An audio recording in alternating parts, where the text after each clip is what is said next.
All right, so I thought I'd give you an update on what I've been doing. So a couple months ago, I was doing the wedding warm-ups before bench press and before high incline bench. That worked good for a while, and I made some good gains on the high incline press and on the behind neck press as I raised the weight in the warm-ups. And I did gain a couple of reps on the bench press once I removed the warm-ups just to test it out. So basically, I gained a little muscle in certain areas and felt a little stronger as I adapted to the warm-ups. Calories were limited, so it wasn't bad, and which led to this type of training, another form of pre-fatiguing before bench press. This idea is not new. Paul Anderson used to recommend this style of training. A lot of lifters would do pullovers before bench press.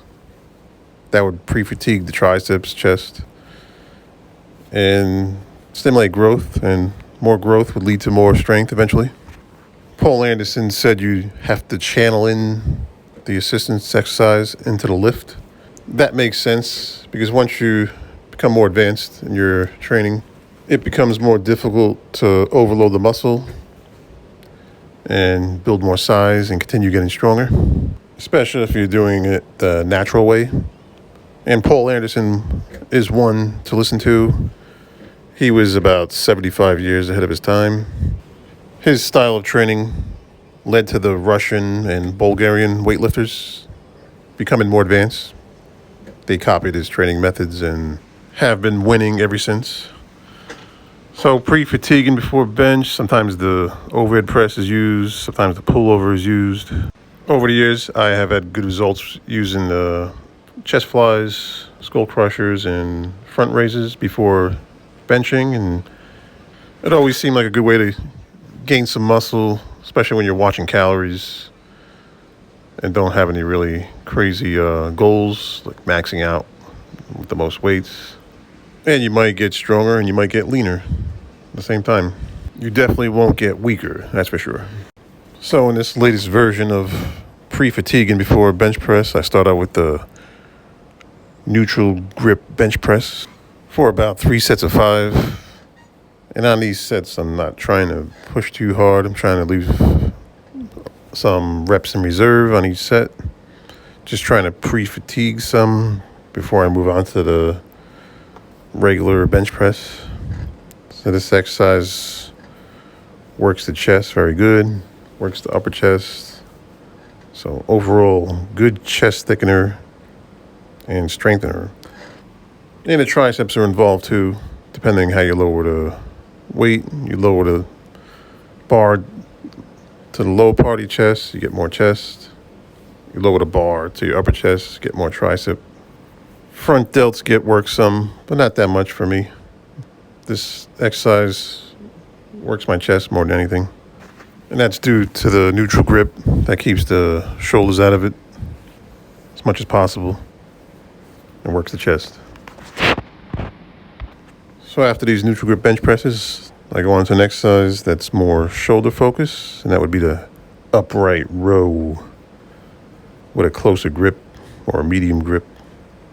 This is about a medium grip. This seems to work the shoulders the most for me. So here I'm doing 3 sets of 8 reps.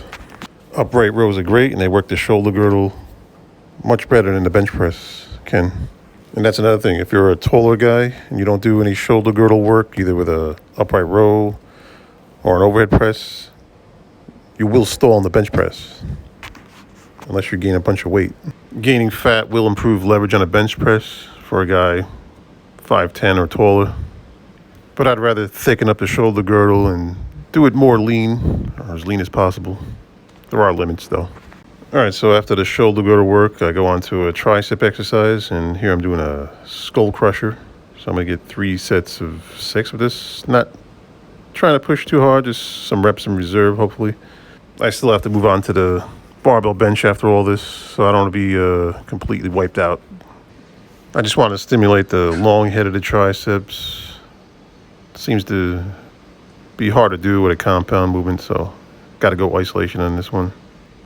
I'm going to channel it into the bench press, like Paul Anderson said in one of his articles years ago. And don't confuse this with supersetting. On these sets, you rest normal between sets, 3 to 5 minutes for building strength. So you apply that to this too. So you're pre-fatiguing, but you're not using light weights like they do on supersets. On these sets, you use heavy weights and rest longer. So after I do these 3 exercises, I take about a 10-15 minute break, and then I move on to the bench press.